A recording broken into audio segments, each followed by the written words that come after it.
Nation de la démocratie chrétienne. 3 points. Situation générale du pays, processus électoral 2013-2016, puis la libération des prisonniers politiques de la RDC. Premier point, situation générale du pays. Depuis plusieurs mois, et plus particulièrement depuis la tenue du forum politique dénommé Concertation nationale, la RDC vit dans une situation de léthargie politique caractérisée par l'inapplication des résolutions de ces forums nationaux qui, malgré son déficit de représentativité, avait tant bien que mal mis en exergue la nécessité de libérer les prisonniers politiques de la RDC avant tout. Autre démarche de décrispation de la politique nationale et de relance du processus de démocratisation. Manifestement en panne au Congo-Kinshasa. Force est de constater que depuis octobre 2013, malgré l'engagement formel des plus hautes autorités du pays, seulement quelques timides applications de ces engagements ont été concrétisées. Cela est d'autant plus inquiétant vu la persistance de la répression politique et le non-respect des droits civils et politiques des Congolais. Rien n'est fait pour l'ouverture des espaces médiatiques. Espace médiatique, dirais-je, à l'opposition. Le droit de manifester pacifiquement n'est pas encore reconnu dans les faits. Car toute manifestation publique promue par les partis d'opposition est systématiquement réprimée. Les leaders de l'opposition non armée demeurent en prison à cause de leurs opinions politiques. Le cas le plus grave est celui du député Eugène Diomi Ndongala, président national de la démocratie chrétienne, qui fait l'objet d'un harcèlement politico-judiciaire violent et de longue date que d'aucuns n'ignorent.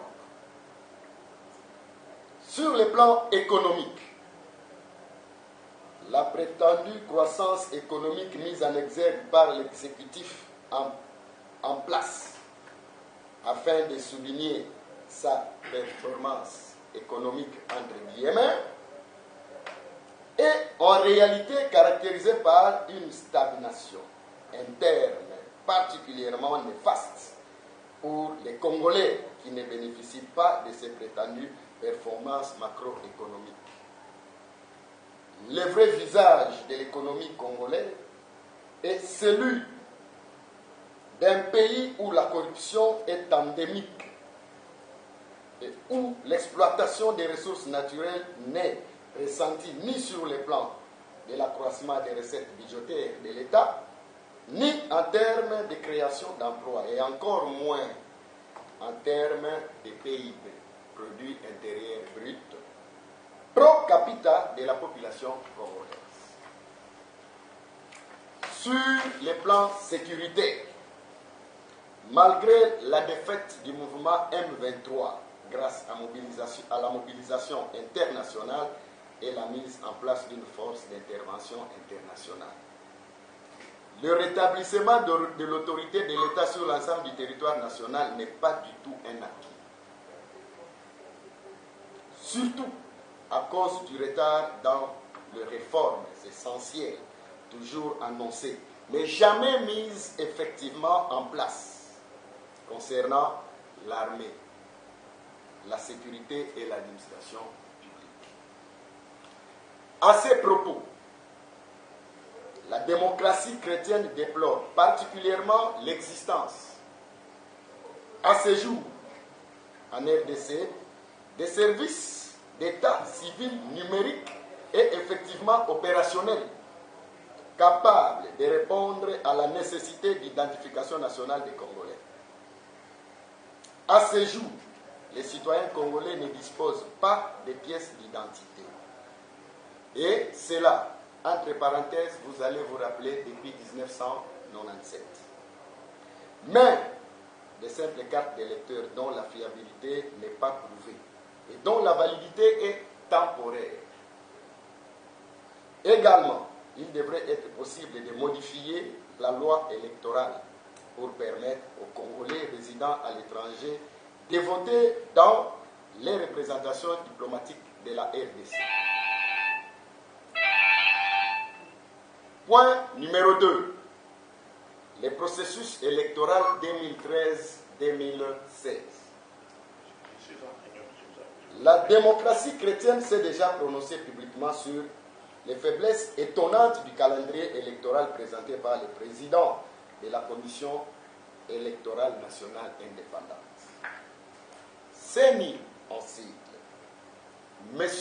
Apollinaire Malumalu, dont le principal défaut est celui de se concerter essentiellement avec la majorité en place de la RDC et de ne pas tenir en considération les propositions de l'opposition politique. Cela donnant du crédit à ceux qui contestent son impartialité et indépendance. Voici en résumé la position et les observations de la démocratie chrétienne de ces encycles à ce sujet. Il semble impossible à ce stade d'organiser des élections locales régulières fin 2015 et même 2016 à cause de l'inexistence effective sur le plan légal de ces entités administratives qui, d'ailleurs, ne sont pas encore en place. La décentralisation administrative les concernant n'ayant pas été concrétisée comme prévu par la Constitution actuellement en vigueur. De plus, l'on se demande quelle serait-elle la crédibilité d'élections locales qui ne serait pas précédée par un recensement de la population ou au moins la constitution d'un nouveau fichier électoral. D'une manière générale, la feuille de route de la CENI déposée le 30 janvier 2014 à l'Assemblée nationale démontre que 1. Le processus électoral 2013-2016 accuse un grand retard évalué par les structures techniques de la société civile. Cela aura des répercussions sur l'ensemble du calendrier électoral quant aux 6 mois d'évaluation, risquant même d'hypothéquer le respect du délai constitutionnel en ce qui concerne la finalisation du cycle électoral. 2. À notre avis, ce qu'il ressort des données techniques rendues publiques sur l'impossibilité d'organiser les élections nationales et provinciales dans les meilleures conditions avant 2016. 3. La feuille de route de la CENI propose une démarche qui risquerait de conduire le processus vers l'impasse. 4. Par rapport à l'hypothèse de la CENI de l'élection des députés provinciaux au suffrage indirect, pose le problème suivant. 2 points. Les élus provinciaux seraient déconnectés de leur base électorale. Les élus ne seraient plus tenus à un devoir d'accountability envers les administrés. La majorité des partis politiques ne pourraient pas participer à la gouvernance des provinces, qui serait le reflet de l'actuelle majorité. Violer les textes juridiques sur lesquels la CENI fonde cependant la légalité de sa feuille de route, à savoir la Constitution, quant à son article 197 et la loi électorale. 5. l'organisation des élections municipales, urbaines et locales en 2015 est techniquement impossible à cause du fait que les exigences de la CENI elle-même érigent en préalable de sa feuille de route, en réalité, sont loin d'être réalisées. Il s'agit notamment de la mise à disposition des moyens financiers suffisants, de la finalisation du processus de décentralisation, de l'élaboration d'un cadre légal révisé relatif aux élections provinciales. Certes, selon son projet de feuille de route A, qui implique une révision constitutionnelle rejetée par la majorité des forces politiques et sociales. Sénatoriale, du gouvernorat, législative et présidentielle, toutes ces élections constituent une catastrophe opérationnelle des villes. Communes, quartiers, chefferies, secteurs et groupements clairs et précis des entités territoriales. 6. Du recensement administratif de la population qui logiquement devra participer, qui devra nécessairement anticiper le scrutin. 7. L'installation effective des tribunaux de paix sur l'ensemble du territoire national. Car ceux-ci sont chargés du contentieux électoral local. Et ils ne sont pas encore en place sur l'ensemble du territoire national. Et ceux qui sont théoriquement en place n'ont même pas de juge. Une autre raison qui justifie l'impossibilité d'organiser ces élections locales avant 2016 est les faits qu'elles nécessitent la mise en place de circonscriptions électorales locales au nombre de 7265. Voilà pourquoi l'organisation préalable des élections municipales, comme prévoit la CENI dans son dernier calendrier en 2015, risquerait d'amener la RDC vers un vide juridique et le chaos, handicapant le reste du processus électoral, dont l'élection présidentielle qui est très sensible. Cela étant, voici les propositions de la démocratie chrétienne. Au regard des incongruences qui caractérisent la feuille de route de la CENI, la DC propose l'organisation prioritaire des élections provinciales, législatives et présidentielles, couplées ou bien échelonnées en 2015 et 2016. Nous soutenons que les élections municipales, urbaines et locales doivent être renvoyées après 2016. De plus, la démocratie chrétienne défend le maintien du suffrage universel direct pour l'élection des députés provinciaux, conformément à l'esprit de l'article 197 de la Constitution actuelle, qui ne doit pas être modifié en tout état de cause. 3. De la libération des prisonniers politiques. Les processus de démocratisation de la vie politique en RDC ne pourraient évoluer sans la libération des prisonniers politiques. À cet effet, la démocratie chrétienne tient à souligner l'engagement pris par les plus hautes autorités de l'État face à la communauté tant nationale qu'internationale de rendre la liberté aux hautes personnalités politiques nommément identifiées.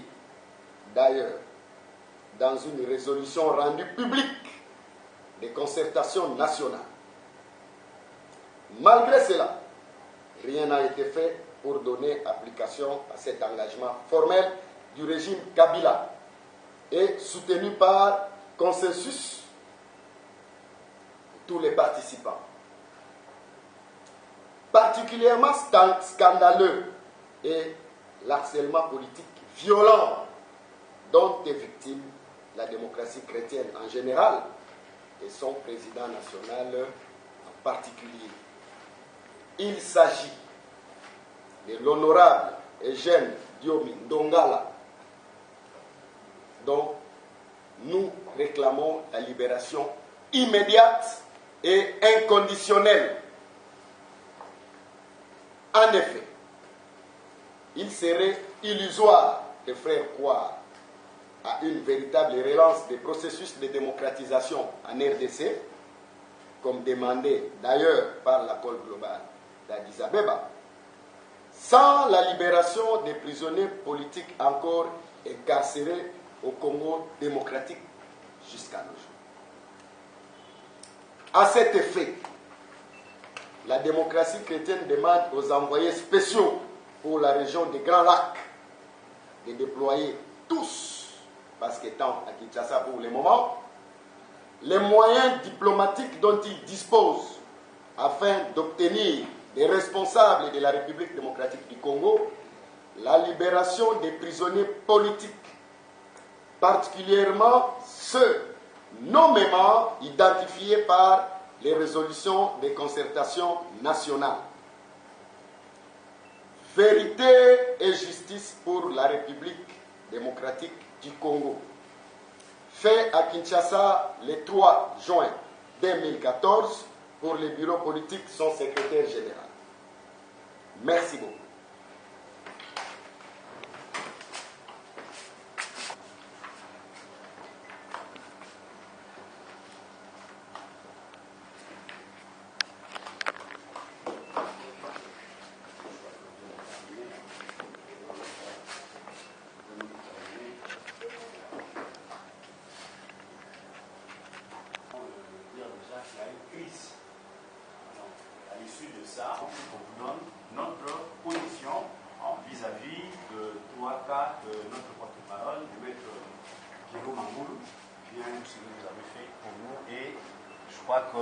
Il y aura une large diffusion de ce que vous avez pris comme élément.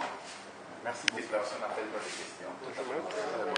Vous êtes porte-parole de la démocratie chrétienne, vous venez de faire une déclaration, mais qu'en est-il pour le sort du président Eugène Diomi Ndongala qui progresse jusqu'aujourd'hui à Makala?